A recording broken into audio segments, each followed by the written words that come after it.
জীবন বয়ে চলে তার প্রবাহমান গতিতে। এটাতেও পরিবর্তন আসে, কখনো আসে বর্ষা, কখনো আসে খরা রোদ্দুর, কখনো গ্রীষ্মের তাপদাহ তো থাকবেই, আবার কখনো আসে চড়াই উতরাই, সমস্ত কিছুই আসে। জীবন যেরকম চলতে থাকে ওরকম আমাদের পথও চলতে থাকে। যেরকম ঋতু পরিবর্তন হয় পরিবেশের, ঠিক সেরকম মানুষেরও মনের ঋতু পরিবর্তন হয়। যে মানুষটা একা, যে মানুষটা একেবারেই একা, সে মানুষটা কখনো ভালোবাসতে শিখে যায় নিজের ভালো লাগাকে, নিজের মনের রঙগুলোকে নিজের ইচ্ছা মতন প্রকাশ করতে।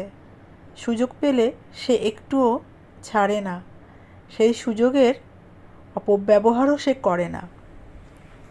তাই জীবন তার নিজের মহিমা দেখাতেই থাকে। আসলে কি বলুন তো, আমরা প্রত্যেকেই নিজেদেরকে বড্ড বেশি ভালোবাসি, কখনো কখনো ভুলে যাই ভালোবাসতে, কিন্তু একেবারেই ভালোবাসা ভুলে যাওয়া উচিত না। কারণ আপনার পাশে যদি আপনিই না থাকেন, তাহলে আপনার জীবনের যুদ্ধটা আপনি একেবারেই লড়তে পারবেন না। আপনি যদি সবসময় মনে করেন যে আমি একা, আমি একা, না, আপনার মনের যে একটা তিক্ত দিক আছে, যে আপনাকে সবসময় স্মরণ করিয়ে দিতে চাইবে যে আপনি একা, আপনি একা, কিন্তু আপনি তো আসলে একা নন। আপনার আশেপাশে যারা আছে তাদেরকে নিয়েই আপনাকে চলতে হবে। তাই জীবন থামে না, আর তার সাথে সাথেই নিজেকে ভালোবাসতেও শিখতে হয়। কালো পোশাকে কোনো একটি উৎসবের দিনে নিজের মুহূর্তটা ক্যাপচার করতেও ভুলতে নেই।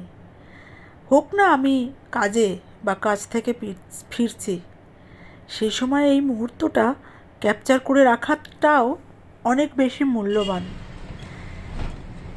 আবার যদি কখনো সুযোগ পান, অবশ্যই নিজেকে ভালোবাসবেন, অবশ্যই এদিক ওদিক একা একাই বেরিয়ে যাবেন। দেখুন, তাহলে আপনি অন্তত বলতে পারবেন যে আপনি একাই আপনার একান্ত বন্ধু।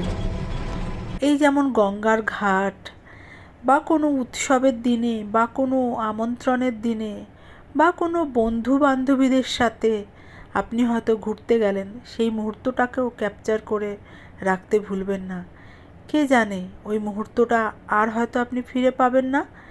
সেই স্মৃতিমধুর মুহূর্তটাই হয়তো আপনার জীবনে যে কোনো তিক্ত সময়ে আপনাকে অনেক বেশি আনন্দিত করবে। তাই নিজেকে ভালোবাসতে শিখুন।